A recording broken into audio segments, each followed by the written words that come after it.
Hey Airsofters, Rooney here to give you our first field review for the Tactical Airsoft Arena, that's TAA, at their Manassas, Virginia location. We had the opportunity to check them out first time last weekend, and we had an amazing time. So this field is located right in Manassas, Virginia. It's almost a 2-hour drive from the Richmond area. I do want to point out this is a very unique field because it is an indoor field. Very unique. It's 7,800 square feet of fast-paced CQB action. I don't think you can get that really anywhere else because, again, it's an indoor arena the way they set it up. Now, this field is open every single weekend to airsofters, but more importantly and more surprisingly, they're also open on Wednesdays, Fridays. So that's 4 days a week that you can go to this location and have a good time.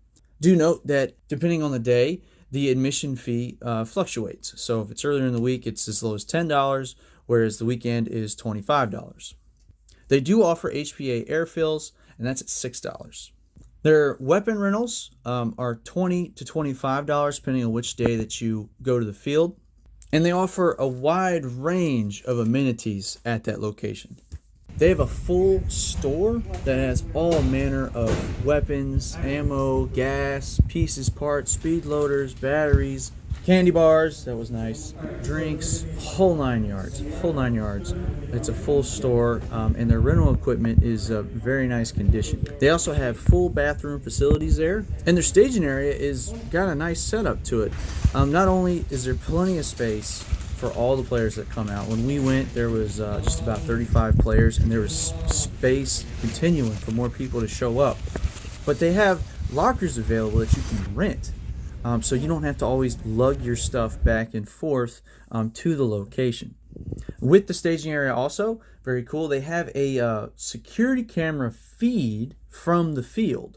So if you're not playing around, you're taking a break, you can watch your buddies play right from the staging area. It's one of the coolest things that we saw when we were there, because I watched one of my buddies totally take a huge hit, and we all laughed about it later. The field also has a very nice parking lot.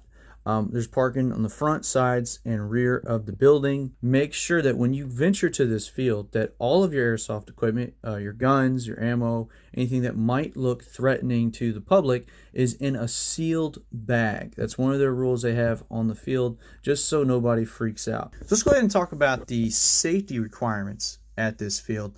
So first and foremost, full seal goggles. As you know, full seal goggles. This location will actually allow you to use a mesh goggle. As long as it's a tough steel style mesh goggle, you can use it. That's most likely due to the fact that the FPS limits are so low at this field. In addition to your face mask that you have to have for all ages, you have to have something covering your ears, whether that's a bandana, a helmet, a beanie hat, something has to protect those ears, so your ears, your eyes, and your mouth are all protected at this field. They also recommend that players wear thick clothing if you've never played before, right? Something to protect yourself, guys.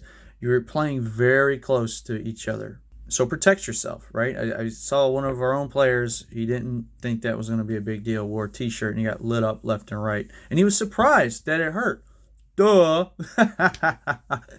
So definitely protect yourself. Wear some long sleeves or something like that at the field. The minimum age to play at this field is 12 years old, unless it's a private event that you're hosting for your own private party, and then they can be 10. One thing to note is that they do not allow Thunder Bee sound grenades, BB markers, any type of pyrotechnics, any type of propane grenades. Nothing like that. They will allow mechanical grenades, old style tornado grenades, but they have to use the duster type of gas to fill it up.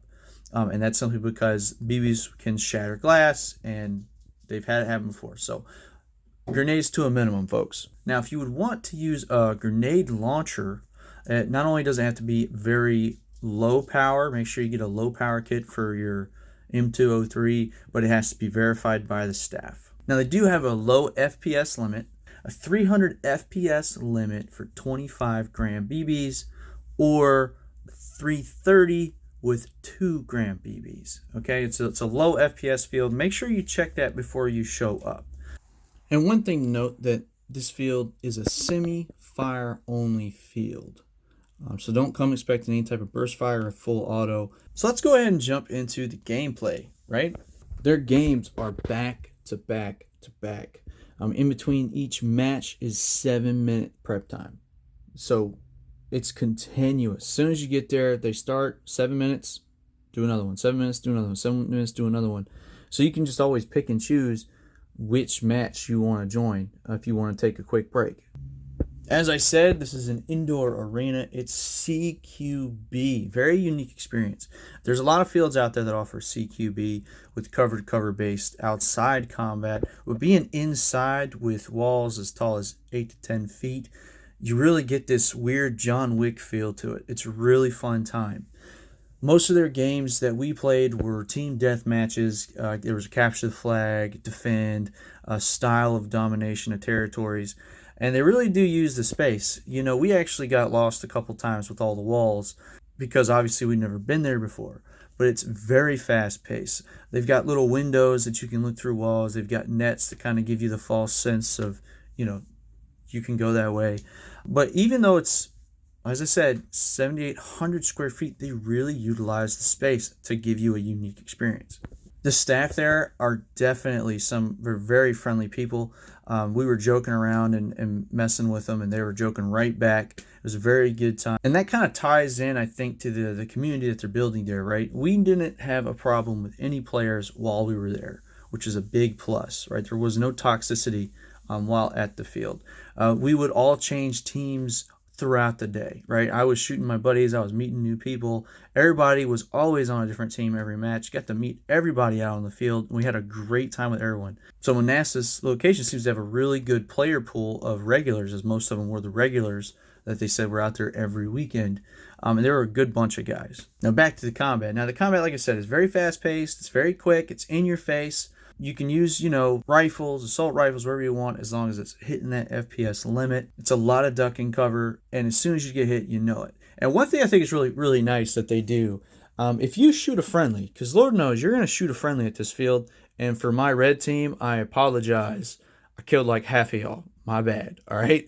If you kill a friendly, then you die too. It's like you both have to go back to spawn. I thought that was a really cool tactic that they were using to kind of get you to eliminate friendly fire. But all in all, a great experience. We even saw some parents out there that were watching their kids, and a couple big groups came in with a number of kids as well. So definitely a big family-friendly type of environment, and the parents were liking the fact that they could watch the game from the staging area. It was very cool for them. I talked to them for a couple minutes, and they said they've been there a few times. So definitely, I think for a first player going to this field, as a young kid or your first time, is definitely a unique experience, and we will definitely go back. So all in all, Manassas TAA is a very unique experience for players. I don't think you're going to get this type of experience everywhere. It's a good, fun environment for everybody, and we will definitely be back. So I hope you enjoyed. I hope this gave you some input on maybe a new field. And as always, we'll see you out there.